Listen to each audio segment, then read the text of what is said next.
You heard it from Stanley Mante,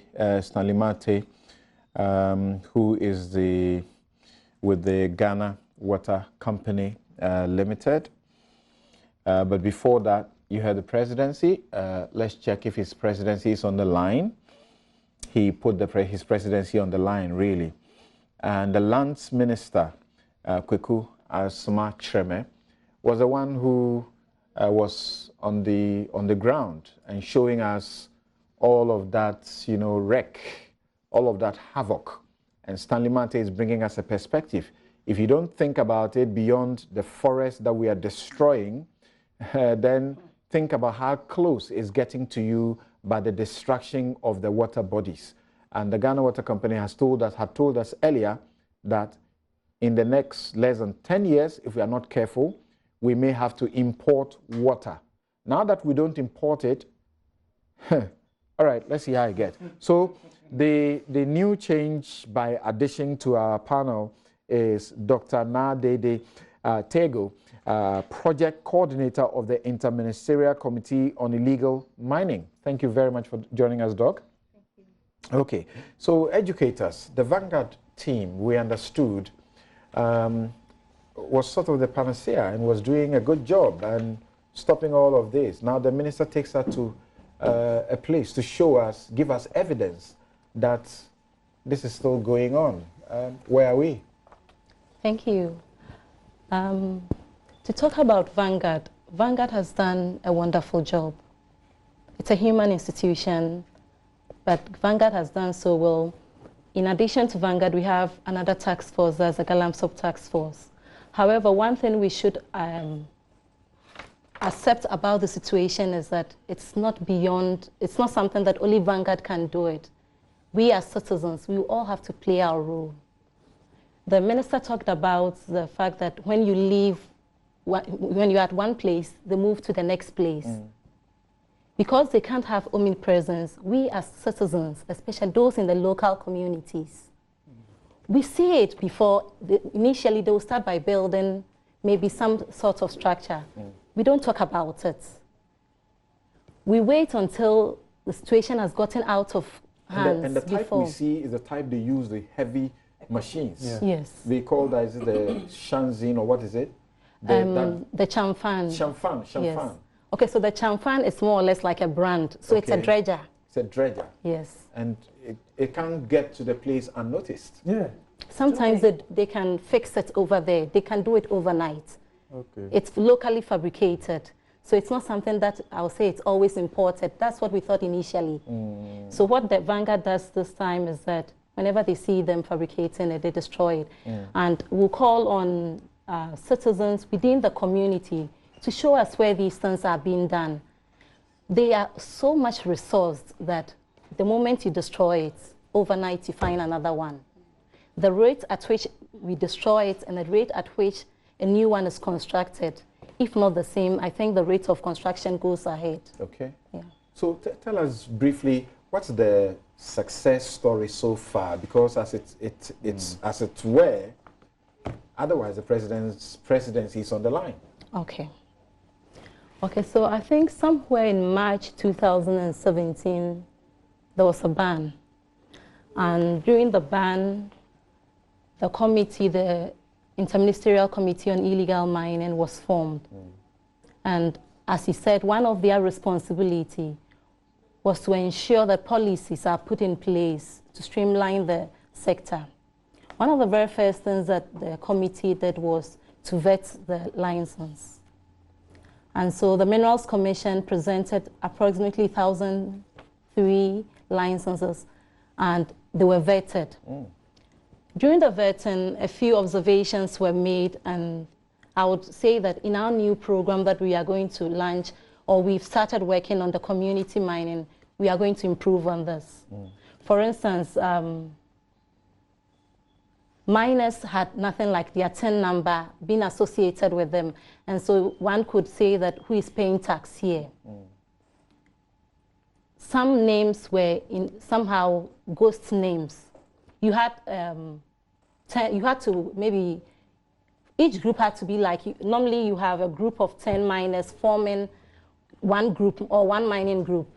we found that sometimes they had used a minor, and this is something that could have been checked if we were checking their TIN numbers. And so these additions have been put in place.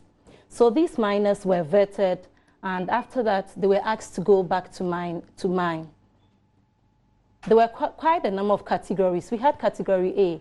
Category A is the kind of minors who had paid all their licensing fees and also had valid license. At the time the ban was lifted, I think we had approximately 5 companies only. But with time, we have, I think, over 221 who have paid everything.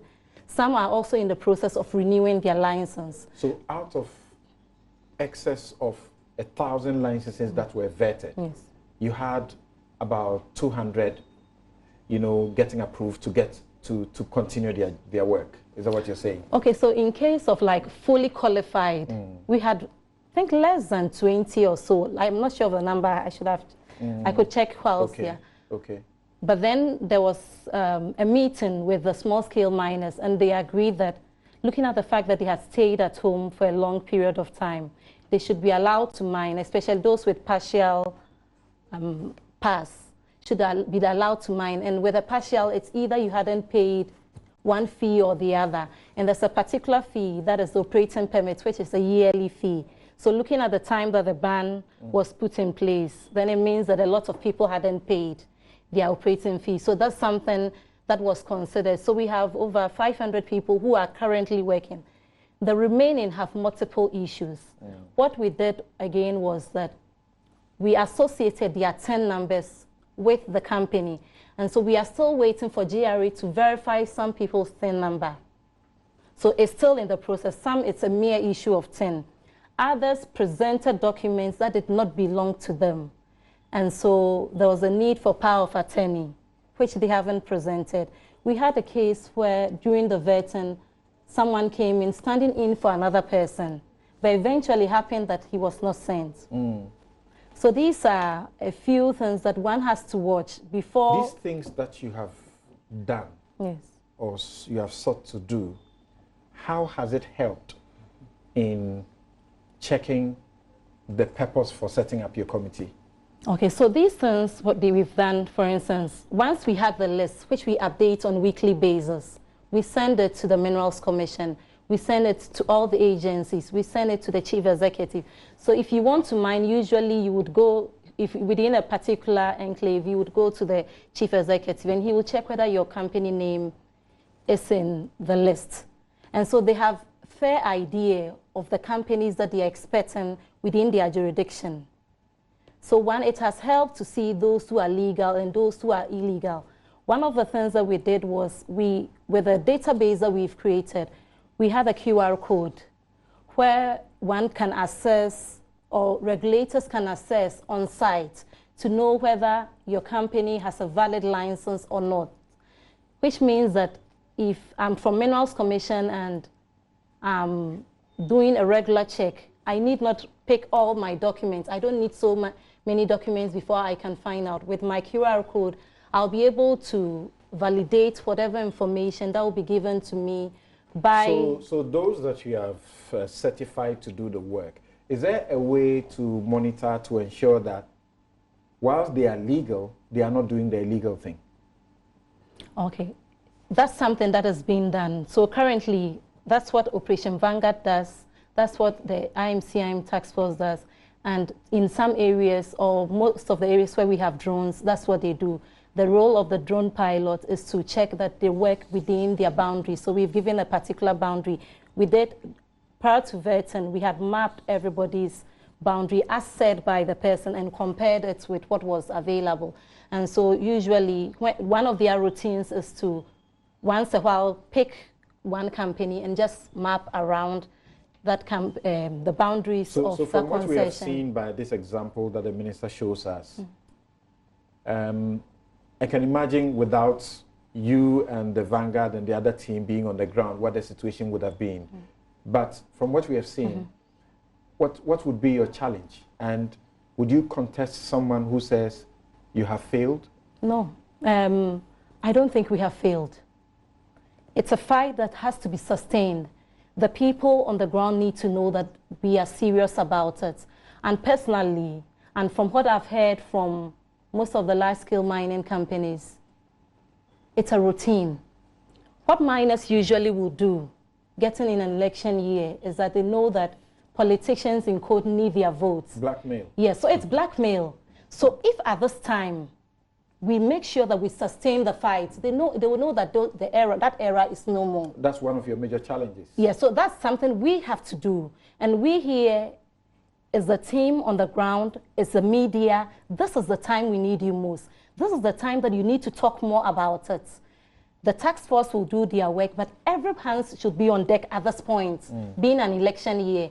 Because much as we have a lot of illegal miners, we have many more Ghanaians that we need to care about their lives. We need to care about their health issues. Okay, so you pause and we'd like Dr. Tego to give us an idea of how we measure the success of the interministerial team that is ensuring that the president's presidency, which is on the line, and the line now is very short, how he gets a rescue. So when we say we have been successful, what are the numbers? What are we looking at? Okay, thank you. When the ban was put in place, so far the government has trained 4,500 miners. Yes, it's a small number looking at the entire group, but the idea here is more like train the trainers. And so per our expectation, we're expecting that at least one miner should be, one trained miner will be on every side. So people are being trained to do responsible mining. And this is something that will keep on. Every vacation is going to happen. The training is usually done by the University of Mines and Technology. And I know this year another about 2,000 will be trained during the holidays. And so in terms of the promises that he made, that he would ensure responsible mining, one of the steps that he took was to train the miners.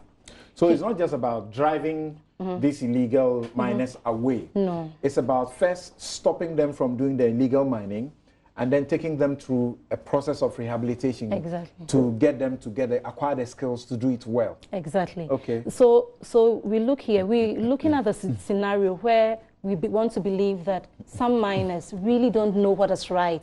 And so there was a need to consider it from that angle and train them.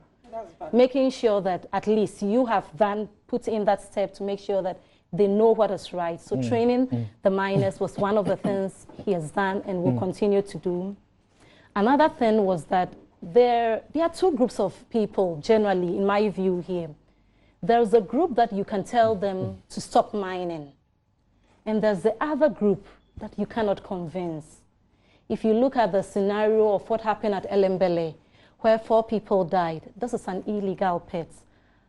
First and foremost, I want to say that my sympathy to the family of this group. But if you look at the fact that miners are ready to put their life in such an awkward situation, to go deep in a pit which has not been maintained. So those who are doing the wrong thing that we had to arrest them and all, what numbers do we have? How many getting prosecuted? How many getting into jail for the wrong things?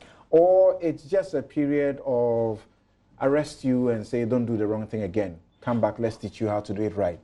Okay, so with the arrests, so far I know that there are over 15 cases in the courts.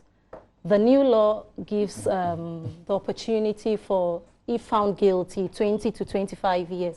However, looking at the court system, which has to be respected, the issue of bail comes in again as a disadvantage. I'm not saying bail is not good, but it comes in as a disadvantage because they are on bail.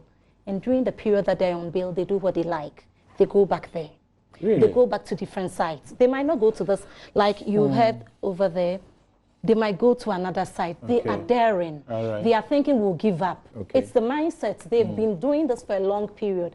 They know that when we do it to a point, we will give up eventually. So people are banging their hopes on when we are going to give up. Are there targets you have set for yourself? If you can do that in a minute, and then I'll hear Doc and Ms. Abochi. Yeah. Okay, so like I spoke about the training, one other thing is that like I also spoke at the fact that there are another group that would always mine. And so for that group, the government has come up with another concept called the community mining. And the community mining is a way to encourage responsible mining, inclusive and sustainable mining. One of the main things that we are hoping is to get approximately not less than 1,000 concessions. And when we are able to get these 1,000 concessions, then we can say that we have provided in every district a place for our people who want to still mine to mine. In providing that place, one, we have taken the responsibility to do the demarcation. And so those places are not close to water bodies. They are not in forest reserves. Okay. So far, we've done about 360 community mine. We've demarcated 360, and we are yet to still demarcate other ones. Okay.